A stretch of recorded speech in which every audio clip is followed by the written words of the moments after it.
Your aquarium is constantly communicating, and it's up to you to understand the signs. Once you do, you'll realize most problems don't appear overnight. They build up slowly, and your tank has been warning you the whole time. So in this video, we'll go over some of those signals your aquarium gives you and what it's really trying to say.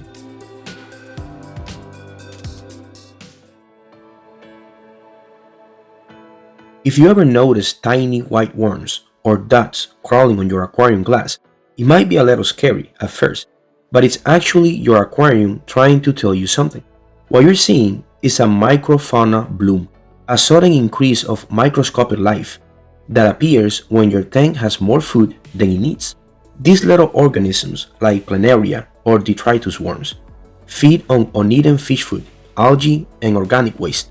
They aren't dangerous by themselves, but they are your tank's way of saying, hey, there's too much going on in here, too much waste, too much feeding, or not enough maintenance. Something is out of balance. Microfauna are always present in a healthy aquarium, but when conditions shift, they reproduce fast. Usually, this happens after overfeeding, when fish don't finish their food, or when you disturb the substrate and release a bunch of detritus into the water column.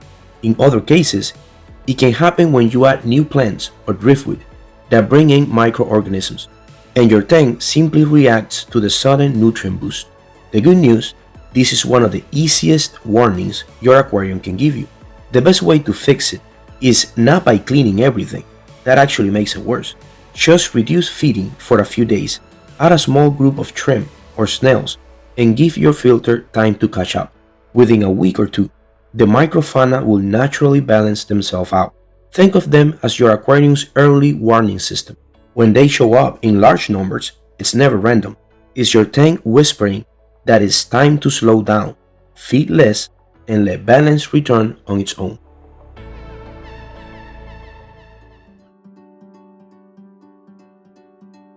If your aquarium starts to smell, that is not a good sign. It's a red flag, and you'll need to do something about it sooner than later. A healthy aquarium should smell earthy, almost like wet soil or a forest after rain.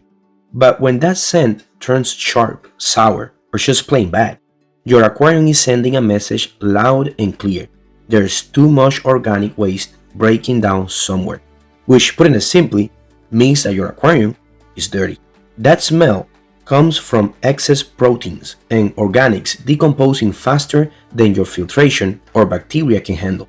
It could be trapped debris under hardscape, a deceased fish hidden behind plants, or heavily overfeeding that's quietly polluting the water column. Smell is one of the first things that changes when your tank loses balance, even before ammonia spikes or algae appear. It's your early alarm system and is surprisingly accurate. But it's not all bad.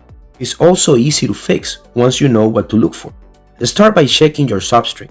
Waste buildup in soil or sand can cause bad odors as anaerobic bacteria produce hydrogen sulfide. Next, rinse out your filter media gently in aquarium water. Trapped detritus inside filters is a common source of bad smells. And finally, cut back on feeding for a few days to let your beneficial bacteria catch up. If the smell lingers even after cleaning, do a few small water changes instead of a big one. This avoids shocking the system. Within a few days, the smell should fade as your tank's ecosystem rebalances. When your aquarium starts to smell bad, it's not just unpleasant, it's a message. Don't ignore it.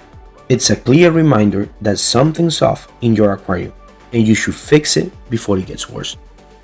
If you guys are enjoying the video, remember to like and subscribe. It helps the channel grow, and it helps me to continue making videos like this on a weekly basis.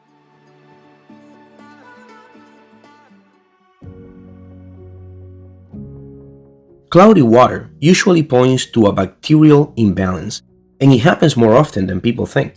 What's really going on is that your beneficial bacteria are multiplying faster than usual because something in the tank changed. Maybe you cleaned too deeply, added new substrate, or increased feeding. The water turns milky because the bacteria are still floating around, looking for surfaces to settle on, like substrate, plants, or filter media. It might look bad, but this is just your aquarium adjusting to a sudden nutrient shift. The worst thing you can do is panic clean or perform large water changes. That just resets the cycle and starts the bloom all over again. Instead, make sure your filter is running properly, reduce feeding, and give the tank time to stabilize. Most of the time, the water clears up within a few days to a week, once the bacteria population catches up with the available waste. If it doesn't, that's usually a sign that your filtration isn't keeping up with your bioload, or your filter media was overcleaned. Let the bacteria finish their job. This is your aquarium's way of rebalancing itself, not breaking down.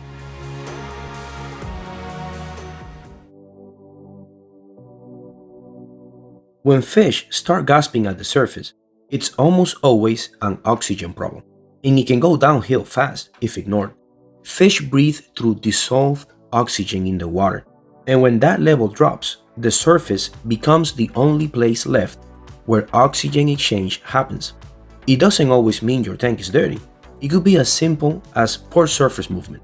If the water surface is completely still, gas exchange slows down and oxygen can't enter the water fast enough.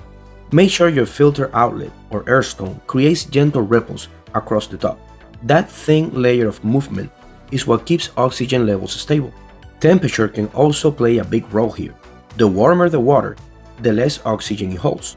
If your tank runs above 78 degrees Fahrenheit, consider increasing aeration or slightly lowering the temperature to help your fish breathe easier.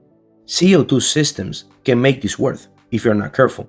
Too much CO2 during the day or forgetting to turn it off at night can push oxygen levels dangerously low. And finally, check your filter. If it's clogged or running weak, the oxygen exchange will drop without you realizing it. We love our fish, and seeing them gasping at the surface can be a scary thing. But don't panic. The answer is simple. Your aquarium needs more oxygen right now. Increase surface agitation, boost aeration, and double check your CO2 setup. The damage is not irreversible. As soon as oxygen levels stabilize, your fish will be back to their normal self.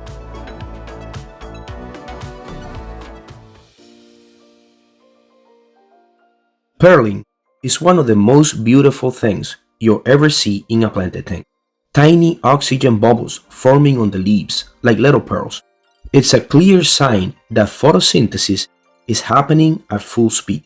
But it's also one of those things that can easily be misunderstood. A lot of people think pearling automatically means their tank is perfectly healthy, but that's not always the case. Here's what's really going on. When your plants are producing more oxygen than the water can hold, that oxygen forms bubbles on the leaves. That's pearling. It happens most often after a water change, because fresh water holds less dissolved oxygen, which forces excess oxygen out of the plants more visibly. You'll also notice stronger pearling if you have high lighting, good fertilization, and CO2 injections. Those are the conditions that supercharge photosynthesis. But if your tank never pearls, that doesn't mean it's failing. It might just mean your flow is good enough that the oxygen is being dispersed right away, instead of forming visible bubbles. The opposite can also happen. If your tank is pearling a lot, but your fish are gasping near the surface, that could mean CO2 levels are too high or oxygen levels are unbalanced. Pearling looks like a reward, but it's really just your aquarium showing you that it's working hard. Enjoy it when you see it. It means your plants are thriving, but don't chase it. Stability and balance are what truly make a planted aquarium healthy. Every little thing your aquarium does is a form of communication. The key is learning to read those signs early, because once you understand what your tank is trying to say, you can fix problems before they even begin.